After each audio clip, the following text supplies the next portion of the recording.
हमारा बच्चा किंतन सारस्वत जो है वो छठी क्लास में पढ़ता था। सर्वोदय बाल विद्यालय करके स्कूल है शास्त्री नगर में, सरकारी स्कूल। बड़ी क्लास के स्टूडेंट्स ने इसके साथ में रैगिंग की है, इसको मारा पीटा गया है। इसको इतनी बुरी तरह से मारा पीटा गया था मैम कि इसका 9 दिन तक उपचार चला है। उपचार के दौरान इसकी मौत हो गई है, दर्दनाक मौत हुई है। पुलिस द्वारा कार्रवाई की जा रही है, तो उसमें जो पीड़ित परिवार है उसी को प्रताड़ित किया जाता है। जो बड़ी क्लास के बच्चे थे उनसे केवल गलती से बच्चा अगर निकलते करते थोड़ा बहुत छुप गया है तो उन बच्चों ने अपने ईगो और अपनी गुंडागिर्दी को दिखाने के लिए उस बच्चे के साथ रैगिंग की है। वो पढ़ाई लिखाई पे ध्यान देने वाला बच्चा था। हमारा बच्चा जो था वो बहुत ब्रिलियंट था। उन 9 दिनों तक भी हम लगातार स्कूल से संपर्क बनाने की कोशिश कर रहे थे कि हमें पता चले हमारे बच्चे के साथ क्या हुआ है। और मॉडर्न स्कूल के नाम पे जब लोग सरकार बनाए जा रहे हैं तो और बच्चे सुरक्षित होंगे, किसी और का बच्चा किंतन नहीं बनेगा। अब तो ये लाख 1.5 लाख रुपए तनख्वाह लेकर भी है ना गैर जिम्मेदार मास्टर हो गए हैं स्कूल के अंदर। वो ब्रेन क्रियास फटने के बाद में, सब चोट लगने के बाद में 4 पीरियड क्लास के अंदर ही बैठा रहा। क्या स्कूल के अंदर कोई सुविधा, फर्स्ट एड सुविधा, एम्बुलेंस सुविधा, मेडिकल सुविधा, कोई सुविधा नहीं थी स्कूल के अंदर जो बच्चे को हॉस्पिटल ले जा। वो लापरवाह स्कूल का प्रिंसिपल, वो लापरवाह क्लास टीचर जिन्होंने ये लापरवाही करी, ये भी सस्पेंड होने चाहिए। जिन दोषियों को पकड़ना चाहिए उन दोषियों को नहीं पकड़ते हैं। बच्चे सबके बराबर होते हैं, चाहे गरीब हो चाहे अमीर। ये बच्चे जो आज 11-11 साल के स्कूल के अंदर मारे जा रहे हैं, इनकी जान ना जाए। 11 साल का छोटा सा बच्चा, मासूम बच्चा किंतन, जो कि अपने ही स्कूल के द्वारा जो है वो प्रताड़ित किया जाता है और जिंदगी और मौत से लड़ते हुए महज 10 दिन के अंदर जो है उसकी मौत हो जाती है। मामला गंभीर है, 1 महीने से ऊपर का वक्त जो है वो बीत चुका है। लेकिन अगर बात की जाए आम आदमी पार्टी के विधायक सोमनाथ दत्त की, तो उनके दबाव में इस केस को दबाने की कोशिश की जा रही है। लगातार परिवारजन जो है वो सड़कों पे किंतन के लिए इंसाफ मांग रहा है। पूरा मामला जो है वो किंतन के चाचा लोग जो है यहाँ पे मौजूद हैं, उनसे जान लेते हैं क्या पूरा मामला था, क्या हुआ। जी, मेरा नाम कुणाल सारस्वत है, मैं किंतन सारस्वत का चाचा हूँ। हम लोग शास्त्री नगर दिल्ली के रहने वाले हैं। हमारा बच्चा किंतन सारस्वत जो है वो छठी क्लास में पढ़ता था। सर्वोदय बाल विद्यालय करके स्कूल है शास्त्री नगर में, सरकारी स्कूल। राजकीय सर्वोदय बाल विद्यालय स्कूल का स्टूडेंट था, छठी कक्षा का पढ़ने का स्टूडेंट था ये। इसको 11 जनवरी को स्कूल के अंदर रिसर्च के दौरान बड़ी क्लास के स्टूडेंट्स ने इसके साथ में रैगिंग की है, इसको मारा पीटा गया है। इसको इतनी बुरी तरह से मारा पीटा गया था मैम कि इसका 9 दिन तक उपचार चला है। उपचार के दौरान इसकी मौत हो गई है, दर्दनाक मौत हुई है। और वीडियो वगैरह भी इसकी काफ़ी वायरल हुई हैं, आपने देखा होगा, उसमें काफ़ी तड़पता हुआ भी बच्चा दिखाई दे रहा है। स्कूल प्रशासन और पुलिस प्रशासन वगैरह सबसे हमने न्याय की गुजारिश की थी, न्याय की गुहार लगाई थी, लेकिन अभी तक किसी ने इसके ऊपर संज्ञान नहीं लिया है, कोई कार्रवाई नहीं हुई है। पुलिस द्वारा कार्रवाई की जा रही है, तो उसमें जो पीड़ित परिवार है उसी को प्रताड़ित किया जाता है। हम लोग पिछले 1-1.5 महीने से न्याय के लिए घूम रहे हैं यहाँ वहाँ, लेकिन किसी ने हमारे ऊपर अभी तक ध्यान दिया नहीं है। हम लोगों को भी अवेयर कर रहे हैं इसके लिए कि #जस्टिस फॉर किंतन जो है इस मुहिम को थोड़ा आगे बढ़ाएं, लोग भी अपनी आवाज़ उठाएं, ताकि जो हमारे बच्चे के साथ हुआ है वो किसी और के साथ ना हो। हम लोग पिछले 1 महीने से पूरा परिवार टूट चुका है, रोड पर बिखर चुका है। बच्चों के ऊपर पुलिस ने कोई कार्रवाई की जिन्होंने पिटाई करी थी? पिटाई का कारण जो है वो क्या बताया गया, कुछ मामला सामने आया? जी मैम, ऐसा बताया गया था बच्चों के द्वारा और हमारे बच्चे के द्वारा भी बताया गया था कि वो रिसर्च में टॉयलेट बाथरूम करने के लिए गया था, लेकिन कुछ बच्चों से, जो बड़ी क्लास के बच्चे थे, उनसे केवल गलती से बच्चा अगर निकलते करते थोड़ा बहुत छुप गया है तो उन बच्चों ने अपने ईगो और अपनी गुंडागिर्दी को दिखाने के लिए उस बच्चे के साथ रैगिंग की है। उस बच्चे को बहुत बुरी तरह से मारा पीटा है। उसके बच्चे के साथ में इतनी बुरी तरह से मारपीट की गई थी कि पोस्टमार्टम रिपोर्ट में भी आया है कि उसकी पेन क्रियास वगैरह जो है वो फट गई हैं। सर के ऊपर 3.5 4.5 mm के क्लोट्स थे। इसके बाद में घुटने के अंदर भी गुमचोट थी, इंटरनल इंजरीज बहुत थी उसके साथ में। उस बच्चे को 9 दिन तक तड़पते तड़पते हम लोग देख रहे थे। हम लोग बार बार स्कूल भी जा रहे थे, अस्पताल भी जा रहे थे, सरकारी अस्पताल में भी हम उसको लेके गए हैं, लेकिन वहाँ भी उपचार के नाम पे पेन किलर देके वापस भेज दिया गया है।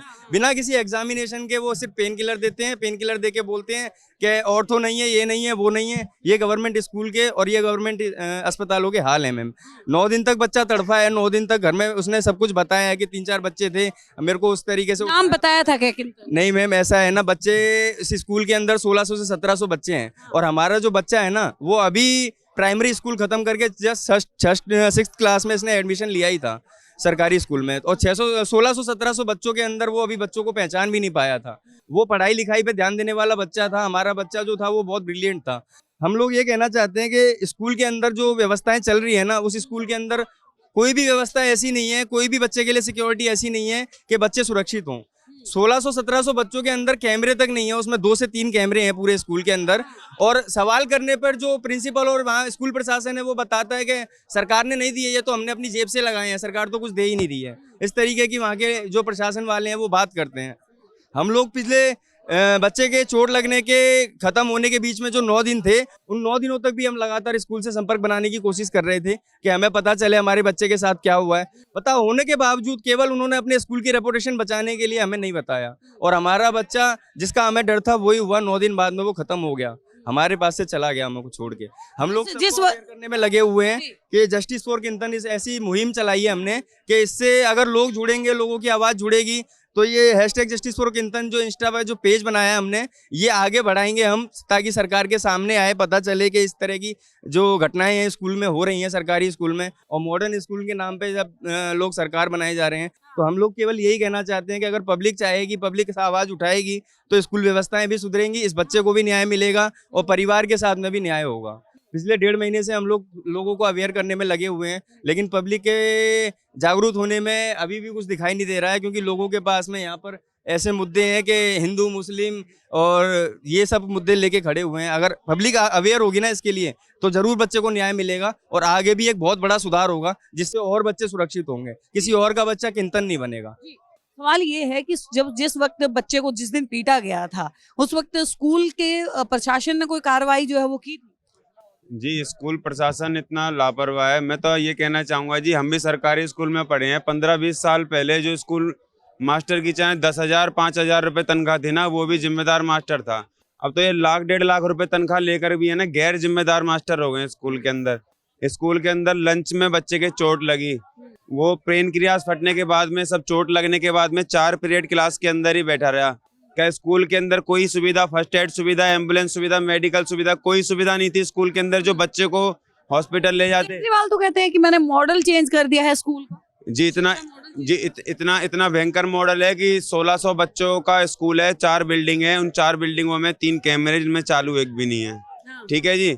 और 4 बिल्डिंगों में बच्चों के लिए बाथरूम की जगह एक कोने में बिल्कुल वो सड़ी हुई जगह से हमने सर्च करा है। ठीक है जी। पानी पीने की उसमें सुविधा नहीं है। वो मॉड्यूलर स्कूल है, सिर्फ बिल्डिंग खड़ी कर दी है, ढांचे कर दिए हैं, उनमें सिर्फ आतंकवाद पल रहा है। ऐसी मानसिकता के बच्चे पल रहे हैं जो जूनियर क्लास के छोटे बच्चे की, 11 साल के बच्चे की किससे क्या दुश्मनी हो सकती है, वो उसको इतनी बुरी तरह से उठा के ऐसे मारते हैं कि उस बच्चा आखिरी 9 दिन अपने जीवन से लड़कर आखिर में अपने प्राण त्याग देता है। जी ये मुझे बताइए कि ऐसा ही मॉडल स्कूल बनाएंगे आप, ऐसे ही सब मॉडल अस्पताल बनाएंगे जिनके पीछे आपने वोट मांगे थे। आपका सरकारी अस्पताल जिसमें आप पेशेंट को इमरजेंसी में लेकर के हम लोग जाते हैं और उसमें आप पेन किलर दे करके, सिर्फ पेन किलर दे करके आप सिर्फ डिस्चार्ज कर देते हो। अगर आपके पास ना कोई एग्जामिनेशन, ना कोई आपने चेकअप किया कि बच्चे की क्या परेशानी है क्या नहीं है, आपने नॉर्मल पेन किलर दे करके आपने डिस्चार्ज कर दिया। फिर सेकंड टाइम भी हम लेकर के गए उनके पास में, उन्हें दोबारा पेन किलर दे करके। जब आपके पास में डॉक्टर बढ़िया नहीं है जिनको तनख्वाह भी आप लाखों रुपए देते हो, जब आपका विभाग ये मास्टर लोग काम नहीं कर रहे जिनको तनख्वाह भी आप लाखों देते हो, और तो और आपने जो विभाग बनाया DCPCR जो बाल संरक्षण आयोग दिल्ली के अंदर, वहाँ भी हम जाते हैं, हमारी 4 कंप्लेंट वहाँ पे पड़ी हुई हैं। वहाँ 16 तारीख को कंप्लेंट करी और उनका जवाब जब आता है, जब बच्चा डेथ कर गया जब आता है, और जब हम वहाँ पे जाके कंप्लेंट करते हैं तो वहाँ बोलते हैं कर्मचारी नहीं है। जब आपके पास में लाखों करोड़ों रुपए का तुम उनके नाम का जो खा जाते हो, तो जब आपके पास विभाग कोई सुचारू रूप से चालू नहीं है तो ऐसे विभाग क्यों खोल रखे? बंद करो उन विभागों को। और मैं तो आपके चैनल के माध्यम से यही कहना चाहूँगा कि उन दोषी बच्चों को, क्योंकि ऐसे शैतानी दिमाग जब तक स्कूल में पढ़ेंगे, क्योंकि एक मछली पूरे तालाब को गंदा करेगी, स्कूल में पढ़ेंगे तो स्कूल का माहौल और ज़्यादा खराब होगा, बच्चे और कोई किंतन बनेंगे कल। प्लस वो लापरवाह स्कूल का प्रिंसिपल, वो लापरवाह क्लास टीचर जिन्होंने ये लापरवाही करी, ये भी सस्पेंड होने चाहिए। और वो लापरवाह हॉस्पिटल का स्टाफ जिन्होंने इमरजेंसी में पेन किलर दे करके बच्चे को डिस्चार्ज किया, ये सब जो लाखों रुपए तनख्वाह ले रहे हैं अपनी लापरवाही करने की, इन सबको अपनी नौकरी से निकाल देना चाहिए कि इनको औकात मालूम चलनी चाहिए। जब 10-12 हज़ार रुपये नौकरी करने वाला आदमी जो सरकारी स्कूल में बच्चे पढ़ाता है, सरकारी अस्पताल में लेके आता है, उसका एहसास कैसा होता है। जिन सबको जब इनकी औकात मालूम चलेगी तो शायद किसी को दूसरे को भी संदेश मिलेगा, कोई मास्टर सुधरेगा कि किसी बच्चे के साथ में ऐसा ना करे, कोई डॉक्टर सुधरेगा किसी के साथ में ऐसा ना करें। तो हमारे बच्चे के लिए श्रद्धांजलि उसके लिए वही होगी। मैं रोना तो हमें जीवन भर है अपने बच्चे के लिए, मगर कल कोई किंतन ना बने, कल कोई परिवार वाला सड़कों पे ना घूमे। तो हम यही आपके चैनल के माध्यम से विनती करना चाहते हैं कि जितना आप वादे करते हैं उनमें से 1% 2% जमीनी लेवल पे थोड़ा सा चालू भी करके दिखाएं, जिससे कल किसी बच्चे की ऐसे स्कूलों में मौत ना हो। और आवाज उठाएं तो आपके मिले हुए विधायक और थोड़े मिले हुए आपके चमचे हमारी आवाजों को दबाएं। जिन दोषियों को पकड़ना चाहिए उन दोषियों को नहीं पकड़ते हैं। हमारे साथ में विकलांग महिलाएं, बच्चे और शांतिपूर्वक धरने पे स्कूल के बाहर बैठे हैं, तो उनको 250-250, 300-300 पुलिस बल भेज करके आप लाठी चार्ज करवा के उनको जबरदस्ती हवाला 144 का दे करके आप उठा करके ले जाते हो। उनमें से अगर 4-5 पुलिस वाले भी अगर तुम दोषियों को पकड़ने के लिए लगाते तो शायद आज हम सड़क पे नहीं होते, शायद हम धरने पे नहीं होते। तो इसमें पूरी मिली भगत है। जिनकी जो भी आप विधायक हैं, उनको जो भी सरकारी जिनके नाम आ रहे हैं, सबकी मिली भगत है। इन सबको कड़ी से कड़ी सजा मिलनी चाहिए, क्योंकि ये उन लाखों रुपए तनख्वाह लेने वालों के माथे पे तमाचा होना चाहिए कि हमें अपनी नौकरी भी उसी तरीके से करनी चाहिए जितने हम पैसे ले रहे हैं। जी, सबको समझ में आना चाहिए कि जो बच्चे हैं वो सिर्फ गरीब आदमी का बच्चा नहीं है, बच्चे सबके बराबर होते हैं, चाहे गरीब हो चाहे अमीर। हम लोग देख के आए हैं, पिछले 14 दिन जब हमने धरना दिया था शांतिपूर्वक, तो हमें पता चला था कि इस स्कूल के अंदर होने वाली ये इकलौती घटना नहीं है। ऐसी और भी बहुत घटनाएं हैं जिनकी आवाज़ों को रोक दिया जाता है, माता पिताओं को डराया धमकाया जाता है स्कूल प्रशासन द्वारा। वहाँ पर एक घटना ऐसी भी आई थी कि 10 दिन पहले किंतन सारस्वत के खत्म होने से 10 दिन पहले एक बच्चे को वहाँ बाथरूम के अंदर टॉयलेट पिलाया गया था। ऐसी घटनाएं भी उस स्कूल से सामने आ रही हैं, लेकिन प्रशासन शासन सब सोए हुए हैं, किसी की तरफ कोई ध्यान नहीं है। अगर शासन प्रशासन उस समय पर भी ध्यान देता तो शायद आज बच्चा हमारे पास होता।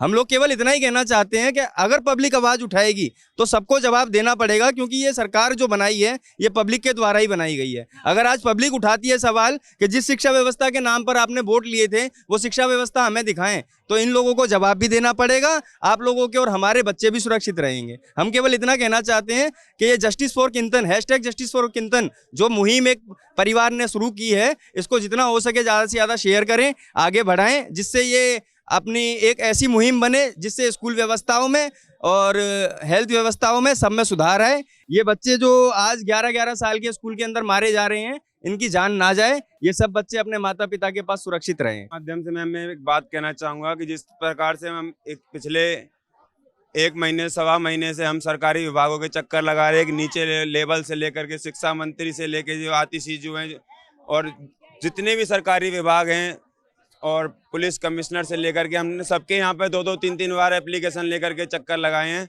मुझे नहीं लगता दिल्ली सरकार हमारी सुनेगी। मैं आपके चैनल के माध्यम से इतना कहना चाहूँगा कि जितना भी हो सके ट्वीट करें जस्टिस फॉर किंतन, ऊपर मोदी जी तक, अमित शाह जी तक, कि जहाँ तक हम आवाज़ पहुँचाना चाह रहे हैं कि जहाँ के लोग हमें न्याय दिला दें, किंतन के लिए इंसाफ दिला दें, आपके चैनल के माध्यम से वहाँ तक आवाज़ पहुँच जाए। जितना हो सके उतना ट्वीट करें कि जहाँ तक हम आवाज़ पहुँचाने की कोशिश कर रहे हैं वहाँ तक पहुँच जाए। अगर आप भी 11 साल के इस मासूम को इंसाफ दिलाना चाहते हैं तो आप भी इस हैशटैग के साथ जो है वो जुड़ सकते हैं, जस्टिस फॉर किंतन के इस हैशटैग को ज़्यादा से ज़्यादा आप लोग शेयर करें और इंसाफ जो है वो दिलवाएं। आप देख रहे हैं सौगंध टीवी, सौगंध वतन की।